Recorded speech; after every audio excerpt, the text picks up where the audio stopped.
When you get down to the basics, what is your greatest need? I want you to picture for a moment a shipwreck.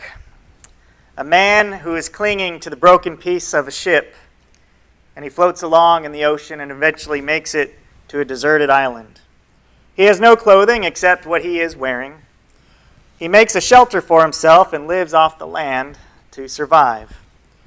If man is just trying to survive physically, well, his needs are few and simple. All he needs is some clothing, a shelter, and some food and water. Really not much to it. But man is more than his physical body. We are spiritual beings as well, and so man's greatest need is not food, it's not clothing or shelter. The Apostle Paul, as we noticed last week, talked about man's greatest need, and it is the gospel of Jesus Christ, the gospel that is needed for every man. In fact, in verse 16 of Romans chapter 1, he said that it is the power of God for salvation to everyone who believes, to the Jew first and also to the Greek. As Paul begins this letter, it is evident that the gospel is needed for each and every person in the world. And Paul was going to make sure that they all heard it, that the gospel was the solution to their spiritual need. And as we move into verses 18 and following in Romans chapter 1, we find out the reason for the gospel, the reason we need it. And it's because we are sinners. As you go through Romans chapter 1 and on into Romans chapter 3, we find out wholeheartedly that we have all fallen short of the glory of God. And tonight, in verse 18 and going down through the end of the chapter, we will take a look at the rational sinner. I also thought about calling this sermon is what makes God mad. You know, what makes him angry? What brings about his wrath? And we see that here. But I want us to focus on the rational sinner, the mindset that is going on here in this section that Paul talks about. If you look at Romans chapter 1 and verse 18, it says, "For the wrath of God is revealed from heaven against all ungodliness and unrighteousness of men who suppress the truth in unrighteousness." I want you to think about this for just a moment. What is going on here? The wrath of God is revealed from heaven against who? Well, it makes sense. Against the ungodly, against those who are unrighteous, those who are going against God. But notice what he goes on to say. Men who suppress the truth in unrighteousness. We start to see what we're talking about when we talk about the rational sinner. It's someone who is trying to rationalize, who's trying to suppress the truth that God has given, the truth that God has enlightened mankind with. And we'll get to that in just a moment. If you look over to John chapter 3, Jesus in the Gospel of John is said to be the light. He is the light of the world. But before he even says that, in John chapter 3, he talks about the light and he talks about the darkness, starting in verse 18. "He who believes in him is not judged. He who does not believe has been judged already, because he has not believed in the name of the only begotten Son of God. This is the judgment, that the light has come into the world, and men love the darkness rather than the light, for their deeds were evil. For everyone who does evil hates the light and does not come to the light, for fear that his deeds will be exposed. But he who practices the truth comes to the light, so that his deeds may be manifested, as having been wrought in God." God has turned on the light in this world. He has given this world light. In fact, if you go back to John chapter 1, even before chapter 3, you read the first few verses of the Gospel of John, it says, "In the beginning was the Word, and the Word was with God, and the Word was God. He was in the beginning with God. All things came into being through him, and apart from him nothing came into being that has come into being. In him was life, and the life was" what? "The light of men. The light shines in the darkness, and the darkness did not comprehend it." Verse 5. And then, of course, you skip on down to verse 14, the Word, the light, becomes flesh. And the Word became flesh and dwelt among us, and we saw His glory. Glory is of the only begotten from the Father, full of grace and truth. God has given light to this world. The question is, what are we going to do with it? And that's what we see here in Romans chapter 1, is that there are those who are going to suppress the truth. You could call them, according to John chapter 3, as those who love the darkness. So they're going to do everything they can to suppress the truth, to suppress the light, to put those curtains, those blackout curtains. Yeah, we don't want the light up in our house, in our life. We don't want the light of God. We don't want to believe in Him. We do not want to follow Him. We want to continue in the darkness. And so as you consider the rational sinner in Romans chapter 1 and verses 18 and following, number one is he rejects the light from within. The rational sinner is someone who rejects the light that God has given. And the first part in which he rejects is the light that is within him. Look at verse 19 of Romans chapter 1. Because that which is known about God is evident within them. Now, did you hear that? That which is known about God is evident within them. Now, he's not talking about the Jews. He's focused on the Gentiles right now. So it's not like he's talking about those that grew up with the Old Testament scriptures and would have known them backwards and forwards and had them memorized as children. He's talking about Gentiles. What has God placed within every single man, woman, person? He's placed a desire for them to know Him, to have a relationship with Him. And what he says here is that it's been evident within them. When you consider people that are rejecting God, rejecting the truth, rejecting the light, they are religious in a sense. They are finding something to believe in. God has placed that within every human being. There's something that we desire. What we don't always understand is that that desire is meant for God. But if we are suppressing the truth, if we're suppressing the light, as he talks about here in verse 18, then what is evident within us, we are suppressing as well. So even though God has placed it within us to seek Him out, if we're trying to suppress that truth and that light that He's placed within us, then we're going to continue to go down the path that we decide to go down. We're going to ignore God. We're going to ignore the conscience that He's given us. We're going to ignore the things that He's placed within each and every one of us so that we can simply continue to reject Him and to reject His ways and to live in darkness. See, the rational sinner wants to put God out of their thoughts, out of their mind, out of their hearts. They want to continue in their way. But God has placed it within us to desire Him, to seek after Him. David talked about his own desire, as the deer pants for the water brooks. Or how about Augustine, an early Christian, who said, "Thou hast made us for Thyself, and we cannot rest until we rest in Thee." There is a desire within each and every one of us for God. The question is, are we suppressing it? Or are we using it to bring us closer and closer to God and the truth? You know, in John chapter 7, Jesus says something interesting. He's trying to get people to believe Him, to believe that He is the Son of God, to believe that He is the Messiah, the one that's come to save them and to help them.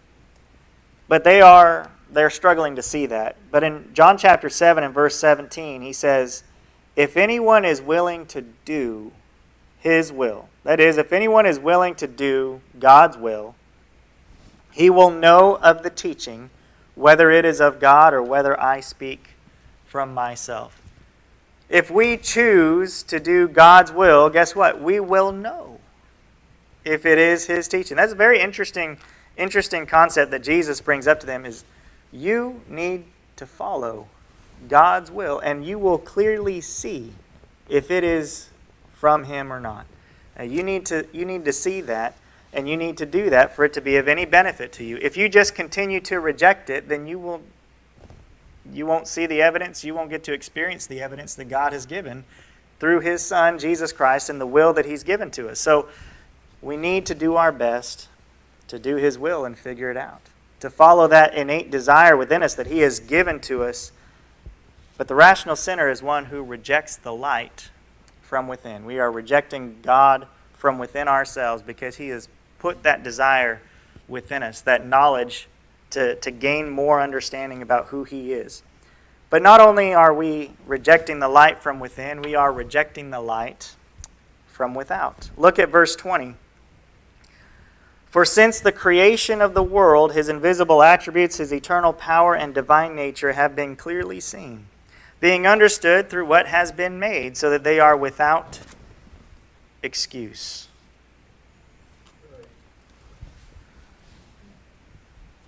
While many people reject the light that is within, that God has placed there, many people see the evidence all around them. They can see it with their eyes. They can feel it. They can touch it. They can go camping and they can look up at the stars. And they can see the handiwork of God, as David says in Psalm 19, verse 1, the heavens are telling of the glory of God, and the firmament is declaring the work of His hands. But the rational sinner is someone that wants to put God out of their minds and out of their hearts. And so, what does the rational sinner do? Well, I don't want to believe in God, so I'm just going to do my own thing. I'm going to make sure that I seek out things that make me happy. So I won't seek out God. I'm rejecting Him from within. I'm going to go ahead and do what I want. I'll find an idol. I'll put something else in the place of God. I'll seek it out in some other form or fashion, all the while not being satisfied because the one that I truly desire is my Creator. But number two, rejecting Him from without. Oh, that can't be from God. You see, there was an explosion 4 to 6 billion years ago that created all of this. And so, what does the rational sinner do? Explains God away. Explains His handiwork away. Does everything he can to put God out of His own creation, so that they can continue to reject God and continue to live in the darkness, not wanting to comprehend the light, wanting to stay out of the light. Because if they go into the light and they do His will, they're no longer able to follow their own will. And not only is the rational sinner one who rejects God from within and rejects Him from without, he's also one who rejects the light from above. The light within, the light without, and the light from above. Now, it's not focused on in this passage, but I think we understand this. What is the light from above?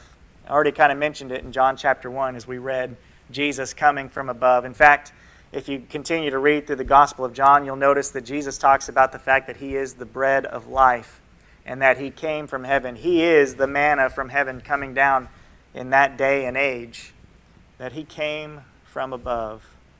And He is that Word that came from above. In the beginning was the Word was with God, the Word was God. And He delivered God's message to man. We have a written revelation. We have the message from above, the light from above.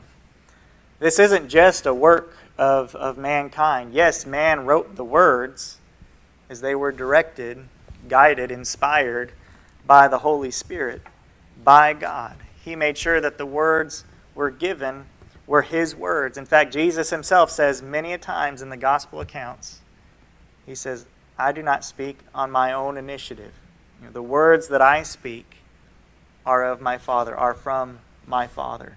And so we've been given the light in written form, the light from above, from God Himself, this written revelation. And yet people do their best to reject it too, don't they? The rational sinner will do what? Well, there's no way that, clearly this is accurate historically, and this is accurate this way, but it's accurate because it had to have been written after those things took place. Because it had to be written by man. There's no way God inspired this to be written. So, Isaiah, when he prophesies about King Cyrus coming and freeing the Israelites, well, obviously Isaiah has to be dated after the Persian Empire coming in and taking over. But the truth is, Isaiah wrote it before any of that happened. And so that prophecy is a true prophecy. And therefore, helps us understand that his word is true. And that his word is telling us the truth about his will and his desire to have a relationship with everyone. The truth is that he wants us to hear the gospel, that he wants us to know the gospel and to do his will and to be saved. But as you look at Romans chapter 1, we see what makes God mad. We see the wrath of God revealed from heaven against all ungodliness and unrighteousness of men who suppress the truth in unrighteousness. Men who suppress it from within, men who suppress it from without, and men who suppress it from above. They don't want to see the light that God has given. And so God gives some judgments in Romans chapter 1. So make sure you're back in Romans chapter 1 and notice some of the judgments that God makes. First of all, verse 21, "For even though they knew God, they did not honor him as God or give thanks, but they became futile in their speculations, and their foolish heart was darkened." Their foolish heart was darkened. If one loves the darkness, God's not going to just snatch them out of it. God is going to allow their heart to be darkened even more. If you continue to suppress his truth, to suppress the light, God will allow you to be darkened even further. Secondly, verse 22 gives another judgment. "Professing to be wise, they became fools." If you are doing your utmost to reject God, to kick him out of your thoughts, out of your heart, out of your mind, out of your soul, you're trying to get rid of him in every way, you're suppressing him from within, from without, from above, "Get away from me, God." Well, guess what? You will become a fool. Psalm 14, verse 1 says, "The fool hath said in his heart, there is no God." One may even claim that God exists, but if he lives as though God does not, he is still a fool. You have to believe that God exists and to do his will, to be wise. Unfortunately, many people profess to be wise, but reject God and therefore become fools. Next, look at verse 23. "And exchange the glory of the incorruptible God for an image in the form of corruptible man, and of birds and four-footed animals and crawling creatures." We like to think of ourselves in America as though we're too sophisticated to worship idols, right? I mean, I'm not going to have any graven image. I'm not going to have anything made out of metal that I would bow down and worship. That's silliness, right? Too sophisticated for that. And yet, because we have reject God, what do we replace him with? Well, I might replace him with money. I'm going to seek out money, and money will be my God. And Jesus said you cannot serve mammon and God. Well, what is mammon? Wealth, money. Maybe it's not money. Maybe it's something else. Maybe it's youthfulness. Maybe it's beauty. I'm going to worship beauty. I'm going to make sure that I find all the best products and all the things that can keep me looking young, because that youthful image is my God. See, in ancient times, they built temples. They built grand images. We see it in the book of Daniel with King Nebuchadnezzar. Builds this great golden image. Commands everyone to bow down and worship it. Well, we don't really see that happening in America, do we? We don't see this great golden image brought out and the president saying everyone needs to bow down to this golden image. We don't see that. But there are people who are worshiping idols. Whether it's money, whether it's their job, whether it's their family, whether it's anything you've put in the place of God. But then we also see in verse 24, "Therefore God gave them over in the lusts of their hearts to impurity, so that their bodies would be dishonored among them. God was saying, I will allow you to be consumed by your lust. You have chosen to reject me in every possible way. Therefore, your lust will consume you, and I will give you over to every passion that you want. Look at verse 26. For this reason, God gave them over to degrading passions. For their women exchanged the natural function for that which is unnatural. And in the same way also the men abandoned the natural function of the woman and burned in their desire toward one another. Men with men committing indecent acts and receiving in their own persons the due penalty of their error. God gives them over to their lusts and their desires, and what continues to happen? He gives them over to their immorality. That word for porneia, that immorality, that sexual immorality. And of course, as we read here in these verses, it's certainly in the realm of homosexuality. Women with women, men with men. And that's not the way that God designed it. In fact, the word unnatural helps us understand what's being talked about here in this passage. God condemns that, and it is worthy of his wrath and his judgment. But notice God allows it to happen. Why? Because they have completely and utterly rejected him. If you are determined to go in your immorality and in your lust, then God will allow you to go down that path. He will not stop you. He will not snatch you out. You need to, as we talked about this morning in our sermon this morning, if you want to get out of that path, you have to repent. You have to turn. You have to make those changes. You have to come back to the light within, the light without, and the light from above. You need to come back to God in that way. Verse 28, still a sixth judgment from God. And just as they did not see fit to acknowledge God any longer, God gave them over to a depraved mind to do those things which are not proper. Being filled with all unrighteousness, wickedness, greed, evil, full of envy, murder, strife, deceit, malice, they are gossips, slanderers, haters of God, insolent, arrogant, boastful, inventors of evil, disobedient to parents, without understanding, untrustworthy, unloving, unmerciful. And although they know the ordinance of God, that those who practice such things are worthy of death, they not only do the same, but also give hearty approval to those who practice them. If you decide to reject God, his judgment and what he will allow you to do is he will give you over to that reprobate mind. He will give you over to that depraved mind, and you can go as far as you please down that rabbit hole. That is God's judgment for you if you continue to reject him, continue to suppress him in your own life, from within, from without, and from above. It's pretty tragic when you look at Romans chapter 1 and see the rational sinner. But it's not something that's just written about. You know people, I know people, we were this person. Many of us were this exact person.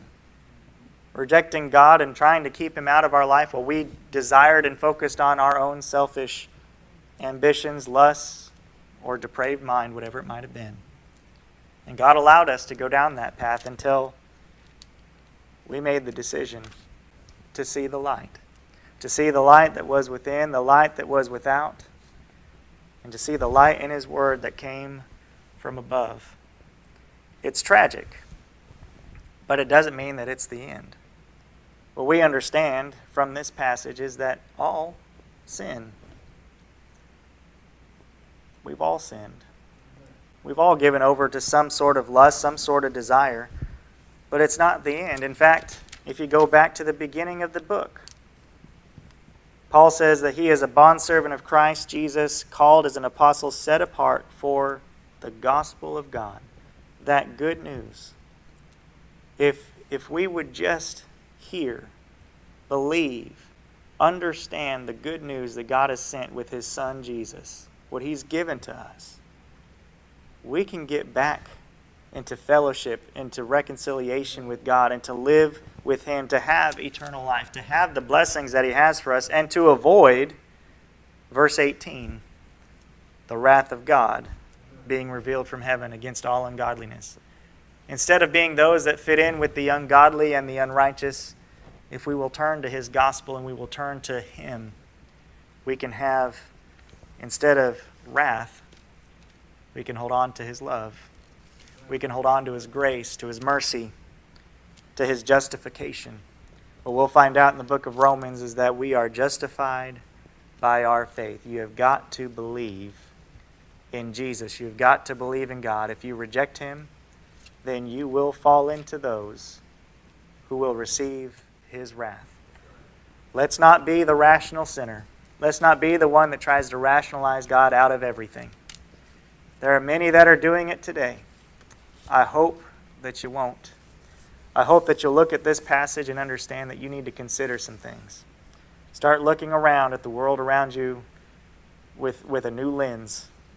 Don't rationalize God out of it. Instead, look at it as, did God create that?